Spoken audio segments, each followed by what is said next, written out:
Greetings, everybody. Welcome to episode 8 of Tommy Rant's New York Hardcore Stories. Okay, this week we're going to talk about when the New York hardcore scene actually invaded Staten Island in 1982. Wasn't a real invasion, but I'm just saying that to make it sound a little more dramatic. Anyway, for those who haven't, subscribe, hit that like button, share the shit out of this video, and do what you can to help out the channel if you're able to. Alright, I want to talk about this show that happened in the summer of 1982 at the Paramount Theater. Okay, we had a big show with the Dead Kennedys, DOA, Decontrol, and Kraut. Now, this was like a pretty unusual location to have a hardcore show, I'll tell you. Yeah, let me get my notes here. I just need to look at my notes. There's a lot of people from the New York hardcore scene went to this show if they didn't get a ride. If they didn't have a ride going there, because they would have to take the Staten Island ferry. During this time, the ferry also transported cars before they remodeled it after 9/11.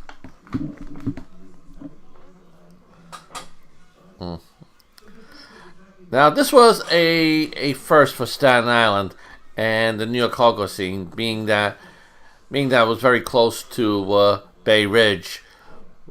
At the time, Bensonhurst, Bay Ridge, Bat Beach were infested with Guidos. Same here for Staten Island back in '82. They just didn't like punk rockers or skinheads. Well, I think by this time, the disco scene was just about fading away. Was fading away at that time. Now, I want to talk about all the bands who played. Okay, you had Kraut from New York.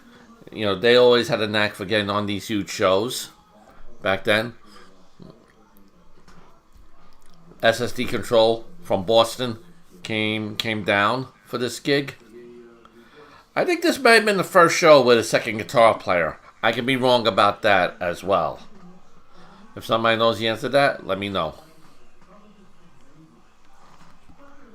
And DOA, I think this is like when this came, they had their War on 45 EP out.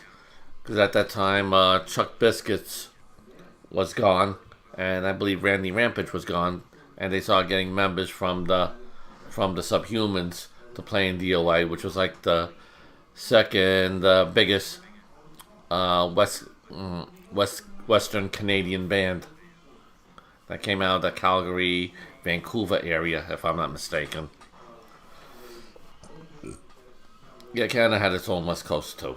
They got their own West Coast. Now, one thing I remember that night is that you had some posers who had their own mini pits going near the stage, who didn't want anything to do with the real action. Back then, we had people that tore the shit out of that dance floor back then. And I think at that time, you had the huge round and circle going. But I know that was a wild night. I will tell you that. And what was weird, there was like some dude that thought I was somebody else who was ignoring him. So that was like some weird shit going on. Now, basically the show was huge. I later found out that the people who owned L'Amour's owned that place. They were like the ones booking the shows there. Yeah, I think around that time, L'Amour's was more like L'Amour's actually used to be a disco, and then they just capitalized on the rock scene when they knew what was up.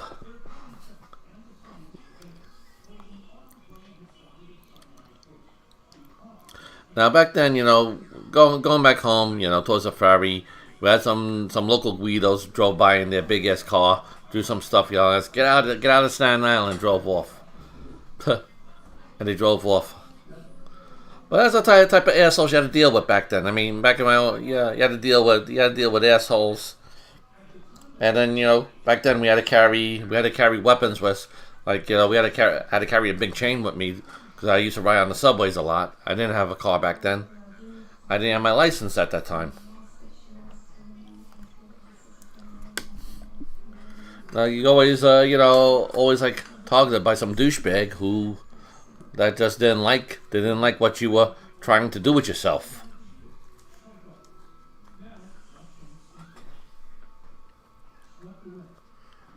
Now I want to thank George Steen. Actually, gave me the idea for this episode because he sent me something asking me about that show, so I decided to do an episode about it.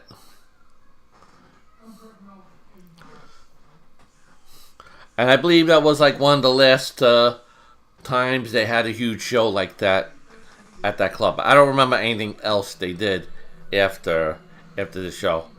But I know later on there were some bands that came out of Staten Island, some hardcore bands that came out of Staten Island. You had bands like Rapid Deployment Force, and there was like some other bands too. Some other bands I could.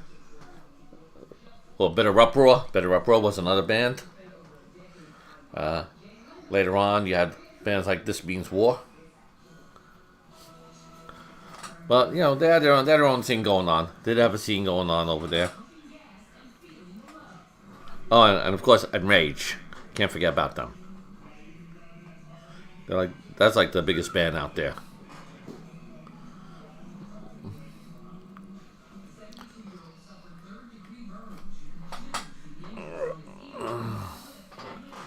Right, but anyway. I just got. Let me see. Well, tomorrow's Thanksgiving. I hope everybody is having a good and safe holiday. Whether you're eating turkey or tofurkey, whatever floats your boat, or even field roast. Now, somebody asked me a question in a comment. Asked me what I think about New York City. Well, basically, I moved because I got cost of living, and I want to be in a warmer climate. I'm glad, miss my friends though. I do miss my friends over there, and I'm glad you got people over there still making shit happen as far as shows go, which is cool. Yeah. So anyway, that's about it. So I'll see you next time.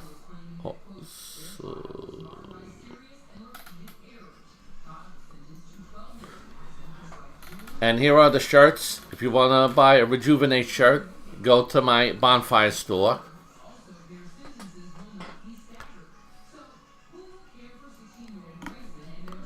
Please smash that like button and subscribe for more Tommy Rat New York Hardcore stories.